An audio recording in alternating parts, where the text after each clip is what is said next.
Hello and welcome to another episode of the Process and Automation podcast. We've got a jam-packed episode today. We're going to talk a bit about automation using low-code and just a bit of a roundup of news that's happening in the hyper-automation world, some acquisitions that's taken place, and then also some new product features from some of the vendors. So it should be a good episode for our listeners. I guess we can dive in. So let's jump into our first topic. Obviously, as you mentioned, we have a couple of news after that. Democratizing automation with low code and no code. That's a topic we talk quite a lot about here on the podcast, in our clubhouse sessions, because low code and no code is just a thing in the market at the moment. And what do you think? Why is everyone using low code, no code, or wants to use low code, no code?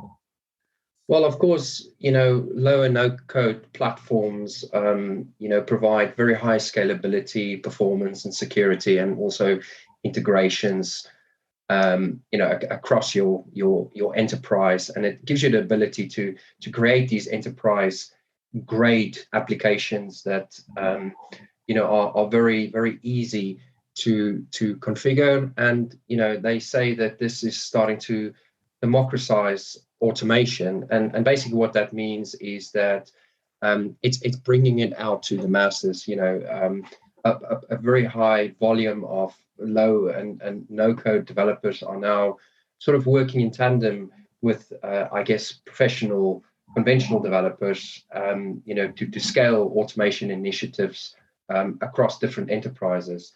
And they are saying that low and no code developers are set to sort of amplify the available development resources by up to 3 times compared to sort of conventional developers.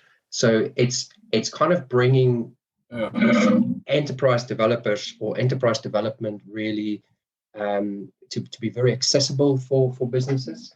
It makes sense that we have the number increasing, isn't it? Because there's just not enough skill in the market anyway to be a normal developer, or we can't access normal developers, and we have to implement so much stuff, so many applications, solutions. It cannot be done by the developers we have. So a new approach needs to be here, and that seems to be no code in the future more than low code. And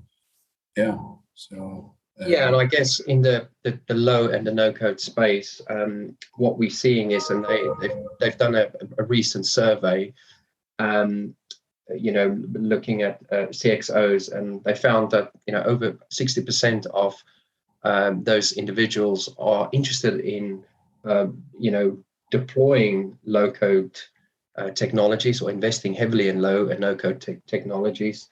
And around about 30% of those CXOs is already leveraging low code to build applications. And from that percentage, when we say build applications, I mean sort of deploying 50 or more applications that's workflow driven.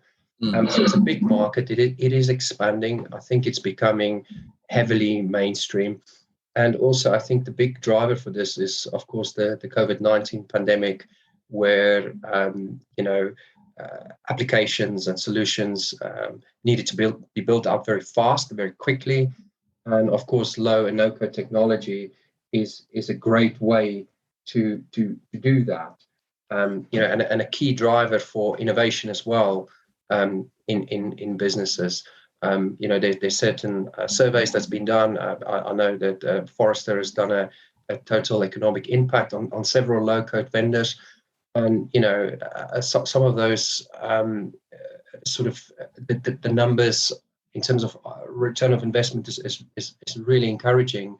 Some of the vendors, their platforms, their low-code platforms, if you deploy it can take up to 70% less time to develop applications. It's a very attractive proposition still. We see a very, very big shift in it, a lot of adoption. A lot of people understand what it brings, and it goes back to your analogy of Lego blocks. Absolutely. It is a box of Lego with loads of components: login components, audit components, workflow components, forms components, reporting components, integration components, and it's really sort of putting all of those bits together in order to solve your business problem, but very quickly, and also doing it in a very agile fashion, and almost like in a hyper agile fashion, where you can discuss an idea for a potential solution, you can go away, assemble the blocks, showcase it back, to people that need to use the application, for example, provide you with feedback. You can change the application very quickly, and it's a very fast-moving, fast-paced sort of process. In some instances, it actually eliminates the need for conventional business analysis, because when you speak to, I don't know, the end users, the stakeholders, and you talk about the problems, it's very easy to come up with the solutions to those problems, and almost instantly or near instantly, in a couple of hours, show them the result of a potential solution, and it's really powerful. These tools, the low-code and no-code tools, they are so user-friendly structure these days.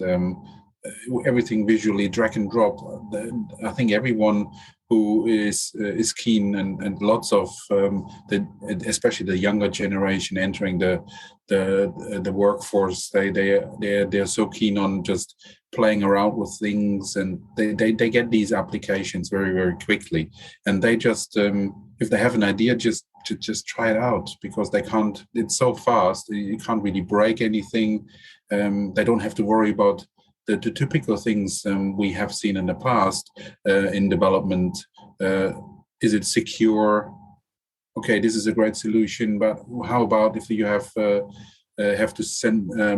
deploy globally? How do you do that? So all those kind of topics are actually not sure. You have to be aware of them and know about them, but generally these bigger platforms for no code and low code, they take all that away. So you mentioned that very early on, scalability and performance and security, that's already dealt with, and this is a huge topic when it comes to enterprise adoption, of course, and everyone can just, whatever idea they have, wherever they are within the organization, whatever department, they can just build their own solutions. And we see it not just in enterprise, we also see it now with startups. They are so fast, they're growing so fast. They very often just concentrate on the main thing of the business, basically building a product, the startup core sort of objective.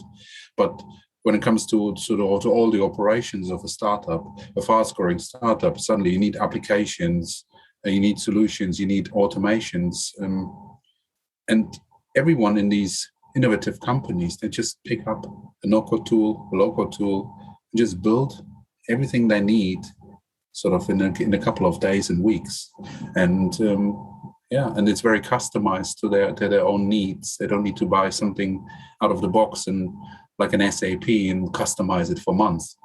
Yeah, exactly. And I think that comes back to the topic of the podcast. It's all about democratizing development and, liberating development really to bring it out to the masses. So you can have more people experimenting with little solutions that makes a difference to their lives. Now, whether or not that's a Microsoft Flow application that, opens up a email, downloads an attachment and go save that in SharePoint, for example, or perhaps a collaborative team effort where it's a full quote to cash process that's got robotic process automation, a bit of artificial intelligence, perhaps to extract information from documents and turn it into structured data, workflow automation that handles approvals, and then digital forms to ensure that any data capture is done online or can be pushed out to a mobile device, for example. So all of these capabilities are out there, and the democratization of it is really bringing it to the various stakeholders, including non-technical people, to build these solutions and to build it very fast, to roll it out, and then also to be able to change it. So should there be governance changes or changes in any regulatory sort of procedures or rules, it's very easy then to roll those changes out. So it's sort of for the people, I guess. But of course, we can't airbrush conventional development out the picture. There'll always be a place for that. There's always going to be a back-end system, perhaps, that you want to maintain, where you want to overlay some of your low-code solutions on top, which we recognize. But I think what we're saying here is that if you do have existing investments in your line of business systems and they feel slightly disconnected because the process that flows between those systems are not 100% joined up, low-code automation is a brilliant way to actually join those dots, and it allows you to carve out those really good user experiences to deal with work, to carve out the optimum path of the process to flow in order to achieve your outcomes. So there's a lot of benefits, and I think that one of the things that's quite exciting is the fact that you can get started pretty quickly. Most of the tools are very intuitive. It's all drag and drop, whether it is creating electronic forms or creating a workflow or a robotic sequence to mimic human behavior. All of that is sort of within inside the realm of normal sort of citizen developers. And, even if it's just from an ideation perspective, where people sort of tinker with it and creating their own sort of automations that makes a difference for them and their productivity, to full scale sort of enterprise deployments, there's sort of something for everybody within inside it. It's not just reserved for a selection of people. And I think different people will choose different, different elements of a low-code or no-code project that they want to be involved in. So, some people might want to be involved with process discovery or ideation. Other people might want to conquer creating their own digital forms to get rid of Excel spreadsheets, for example. Some people might be interested in creating process automations that allows them to automate manual processes with the view to be able to see exactly for a particular process where an approval is, or get better visibility in a particular process.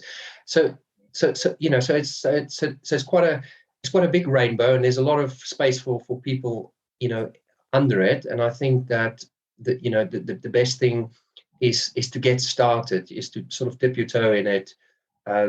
Look out for those opportunities within inside your business. Look out for places where there are still sort of manual paperwork, manual scanning, email of documents to different people for approvals, lots of emails to for instance automate your accounts receivable, accounts payable. So there's loads of these things, right? And I think that those are the things that screams out for low and no code. And again, existing IT investment in your line of business system, that still stays.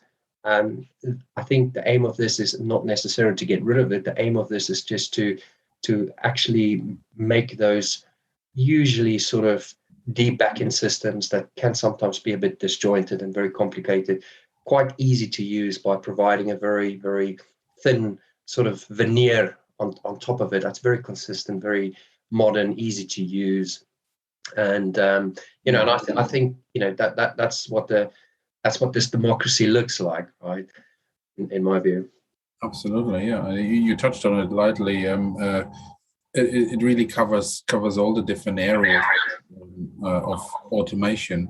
It might be RPA, low-code RPA. So RPA in general is quite easy to use, and there are no-code platforms for AI available. process mining has also the idea of no code, low code.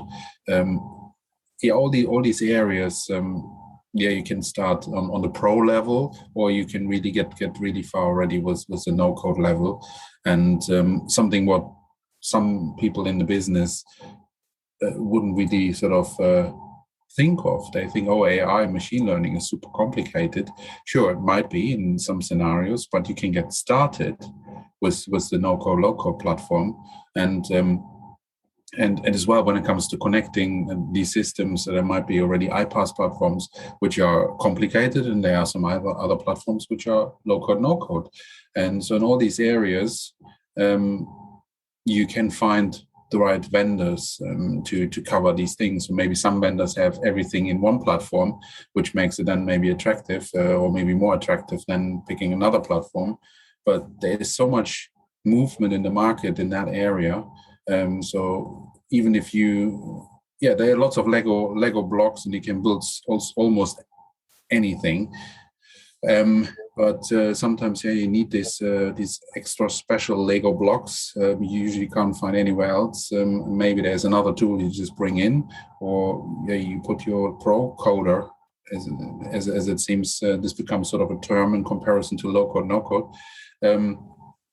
You bring that pro coder into to build you that very special Lego block, and then the whole team again can use that special Lego block with no code and low code. So I think the combination, as you mentioned earlier, Arno, of the low coder and the pro coder, that's what we see in the future.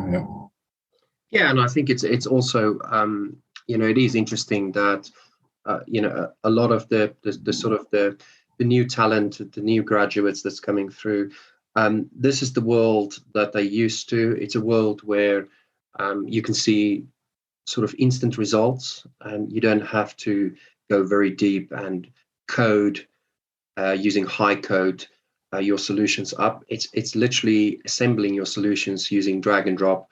And if you want to then change the configuration because you've got a requirement change, or you have a new idea to change the way the application works, it is simply just a reconfiguration of your application. So I think what we're saying is that, that sort of that instant ability to be able to see the results of putting an application together, low and no code platforms is the vehicle to actually provide that. And again, if you look at the sort of the young talent that's coming through, we recently had some interns as well, university graduates. They totally embrace it because, for them, they're so used to be able to do something very quickly, order something, and it's sort of just there, and it's sort of instantly available.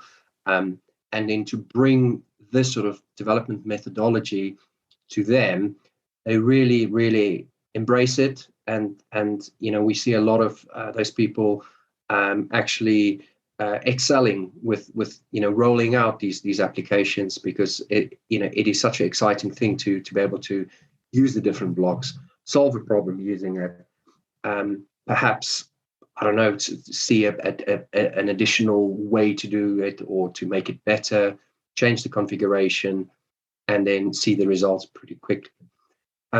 So I think, going forward, we're going to see a lot of the vendors, obviously, investing a lot more and making low and no code platforms accessible to even more people.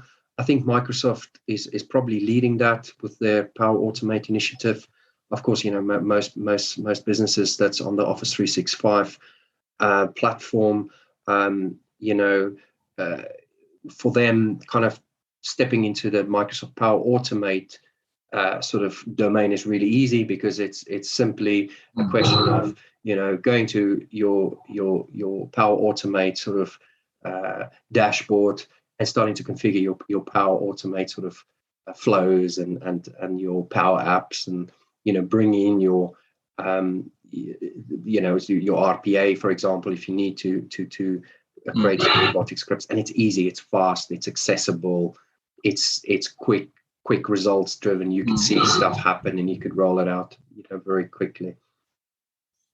Yeah, and it was what you mentioned earlier, based on the study, 27% of enterprises have done sort of a good amount of processes, but this is it's just 27%. So we will definitely see so much more uptake within every organization, from small to really large enterprises.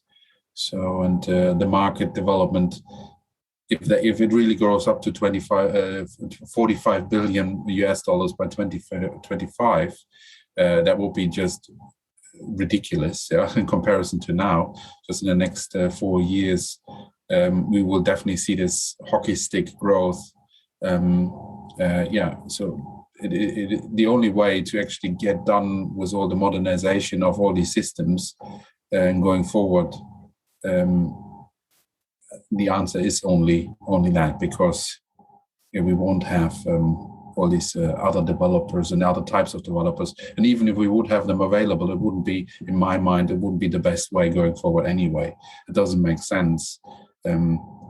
Always rely on developers anyway. We want to make these changes when the business needs to make a change, really get rid of these hundreds of spreadsheet and email processes. They don't seem to go away. It really takes time, and it requires this right tool set. And now the tool set is there. It's getting really, really good. And the market, as we said, it's moving crazily fast. It's like every day some new big announcement comes up, isn't it? And maybe a good segue into some of the market movements recently. Yes. So, do you want to talk about the Appian and Lana acquisition? Yeah, absolutely. So, Appian, as maybe some of you know, is one of the leading low-code automation platform providers out there. So concentrating, basically coming a lot from the workflow, BPM, and case management world. Appian has developed into this cloud full automation platform, really including sort of the typical workflow case management still, plus having this low-code approach for building apps, incorporating RPA. A couple of years ago, they also acquired an RPA vendor, combining that with AI, with native AI, and cooperating with Google a lot, and being open anyway as a system, connecting with any kind of application out there. But recently they now added process mining into their platform, and obviously a big step. Everyone was keen to understand more. What is this acquisition? And they acquired Lana, which is a process mining platform made in Germany, and so they now acquired them to make Appian, from their perspective, sort of the most complete automation platform out there. So really looking at sort of all elements of intelligent automation, or all the automation areas: intelligent document processing, AI, process mining. So pretty much everything is in there. That's probably one part missing, which is the iPaaS element, which also becomes very, very important. And I wouldn't be surprised if they're actually doing that step as well. So the process mining market recently, anyway, has lots of attention because of the biggest player. The biggest player is Celonis in the market, just a pure play sort of process mining. Well, actually, it's not pure play because they are building a few other things around their platform as well to approach intelligent automation from their angle. So they're now reaching out to other sides to do more than just process mining. But anyway, so they really put process mining onto the sort of on the map again. So process mining is existing for quite some time to really identify what's really going on in processes, but by actually taking all this event data which flows through all your systems. So based on that event data, you can actually find out how everything is running, really, not just what someone thinks how a process is running. That's really, really important for large corporations, especially when they are global and people really don't know how the end-to-end process was working, because that's the important part. Sometimes someone knows, okay, my accounts payable department everything is smooth, but in these other 8 departments, part of the end-to-end process, things that might be not so good. And this Celonis platform, for example, brought this up in a really nice way, and really shows where the sort of execution capacity is, and where actually the rotten apples are in that execution. And Appian is also now jumping onto this, like any other, like many other vendors previously. So Appian is not just the first one of the big sort of other automation vendors. So just last year we had IBM acquiring MyInvenio, so which was already quite well known. SAP acquired Signavio, so they all have process mining and task mining capabilities. Yeah. And now it was about time that Appian is jumping on that as well.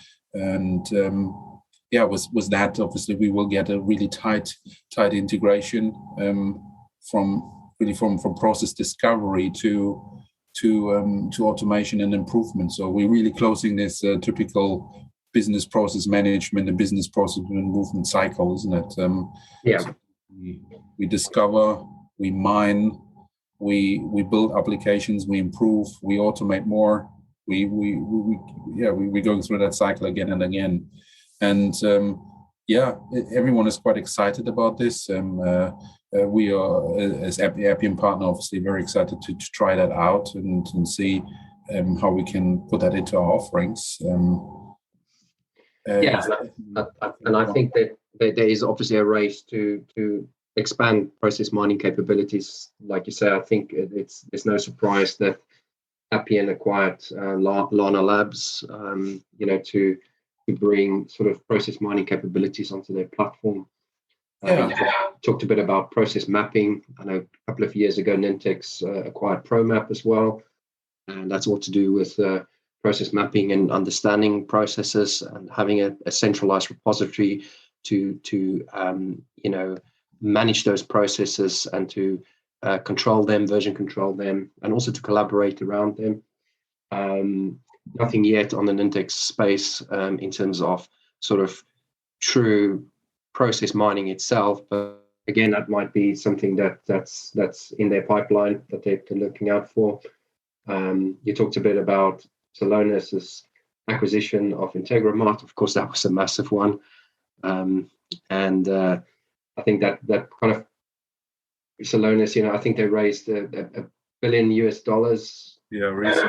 recently, so they are already on an $11 billion valuation. So it's a huge market. Of course, UiPath acquired Stepshot and Process Gold as well, and that's also for process mapping and understanding. And Process Gold is of course for process mining. So I think there's probably a lot coming in this space still for the other bigger vendors. I think Microsoft is probably one of them as well to look out for. They probably already scouting around to understand how they can join this party.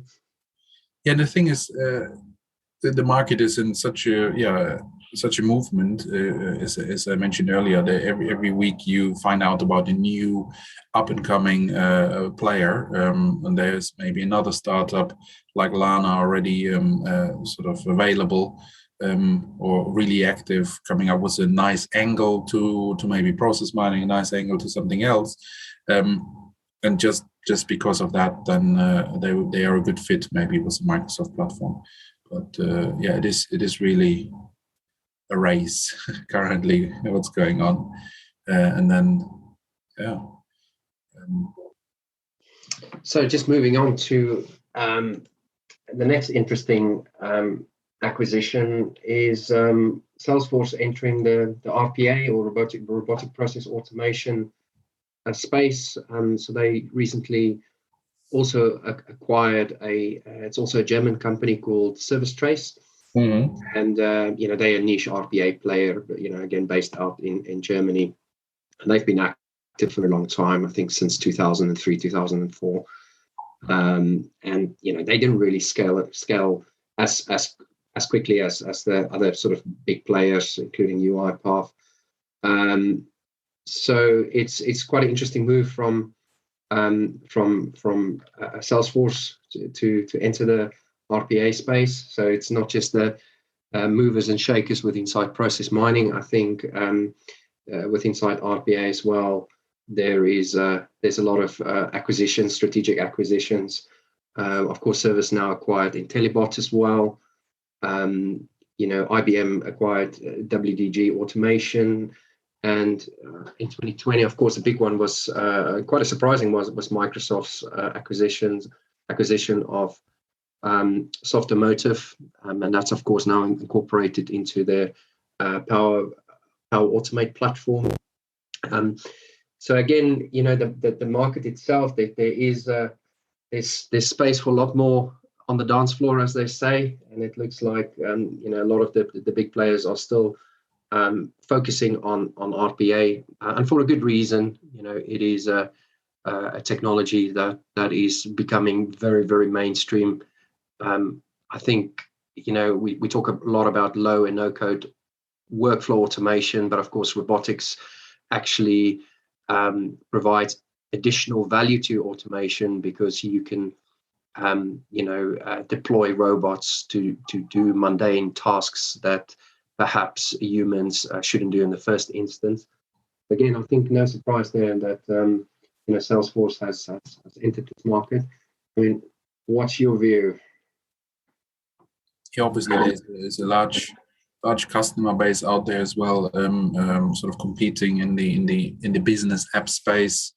And if you're on this platform, there's then always something, because everyone starts thinking more about the end to end, and the end to end in organizations, they are not just it's not on Salesforce. Not everything is end to end on Salesforce. So every organization has to dip into some other systems at some point, and some of that then was covered by someone else. But if you by another vendor, obviously it's not a problem to include a Blue Prism, UiPath automation anywhere in that Salesforce mix, and everyone has done so far. But now, obviously, if you're a Salesforce customer, or you become a Salesforce customer as part of your journey now, jumping onto this digital transformation program, starting with low code, no code, new business apps, that kind of stuff. Now then you will ask yourself, okay, who can do also this and this and this? Because everyone has on their shopping list all sorts of things, all these capabilities, all the capabilities we're talking about here on the podcast, all things automation really. And everyone wants that. So if Salesforce wouldn't have added RPA or some similar tool or onto the platform, in comparison, then Salesforce doesn't look like the strongest offering in the market anymore. Maybe for some, so in some aspects, and then you would look somewhere else, isn't it? Where we maybe have another really full, complete automation platform. Now, when Salesforce has RPA capabilities, you maybe stick with Salesforce for longer, or you would really appreciate if your sort of main vendor maybe has it already on board. So it's an important move. They already have done a couple of other acquisitions in the past, like MuleSoft, when it came to sort of connecting systems with the API sort of integrations. And yeah, they all make sense because it can't be an isolated system these days. And we know in enterprises and companies, you will have legacy systems. You need to record maybe what people are doing, and then sort of let the digital workforce sort of replicate that in high volume. So there is no way around that. It's not necessarily something which will be around in 20 years, or maybe it will be, because still we have lots of enterprises not doing that move fast enough. But yeah, it's an interesting move, and it will be good for customers who are keen on Salesforce in general, and customers already using Salesforce. Yes, exactly. And I think, like you said, I think it's a good strategic move for them to, especially for their enterprise customers. So, if there's an RPA capability, it's in the platform. There's no need to actually, introduce a new vendor. It's all just a part of the same platform, and and it is sort of Salesforce focus is really to create this sort of modern workspace, for its users, and to provide a sort of a very, very good customer 360 view, for its subscribers. I think RPA is probably just one of those additional things that allows that to happen. If there's some automation that needs to be built within Salesforce, which can take advantage of RPA, it's in the same platform. They probably will open that up as well, and democratize that as well. So it's not a very heavy tech sort of experience. So it's very interesting. And sort of just bringing us to our last news snippet, it's just an update from Nintex. Of course, Nintex acquired K2 last year. And Nintex is focusing on K25 and bringing enhancements to K25. Of course, K25 is a enterprise workflow automation platform that's got workflow capabilities, electronic form capabilities, as well as integration capabilities with third-party systems, ability to create reports, and all of the best of breed, world-class, low-code elements you would expect, like security, scalability. Interestingly, K25 is the on-premise version of K2, which Nintex is obviously investing heavily on.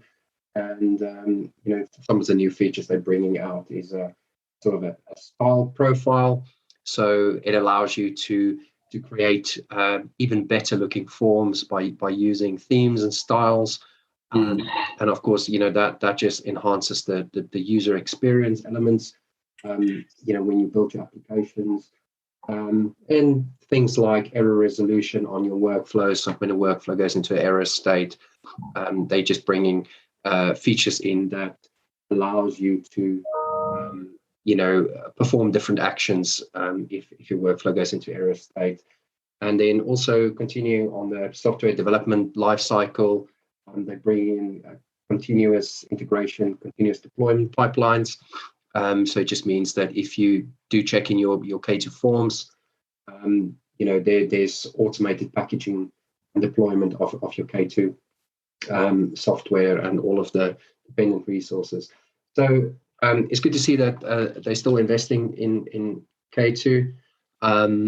It will be good to see the new features coming out, and then of course going forward into 2022, it is on premise. So I think a lot of customers where they still prefer to have their sort of applications with inside perhaps their own private cloud, definitely a very, very good offering, strong support from Nintex.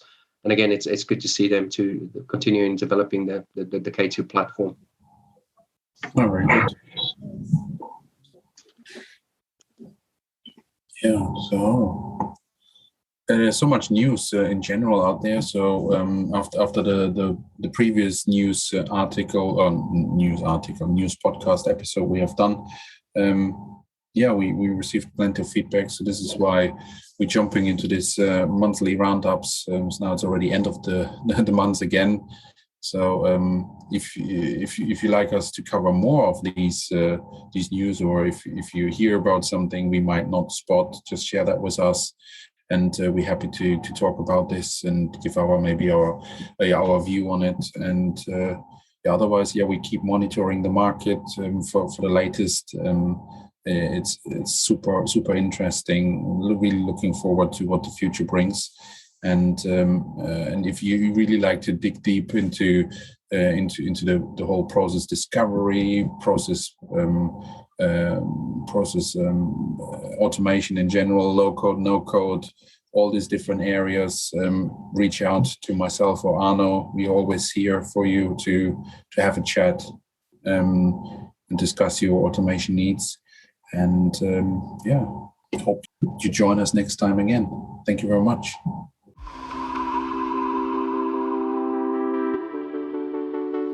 Unfortunately, that's it again with this episode of the Process and Automation podcast. If you liked this episode, please give us a 5-star rating and don't forget to subscribe to this podcast so you don't miss any upcoming episode. We hope you will tune in next time, and until then, let's automate it.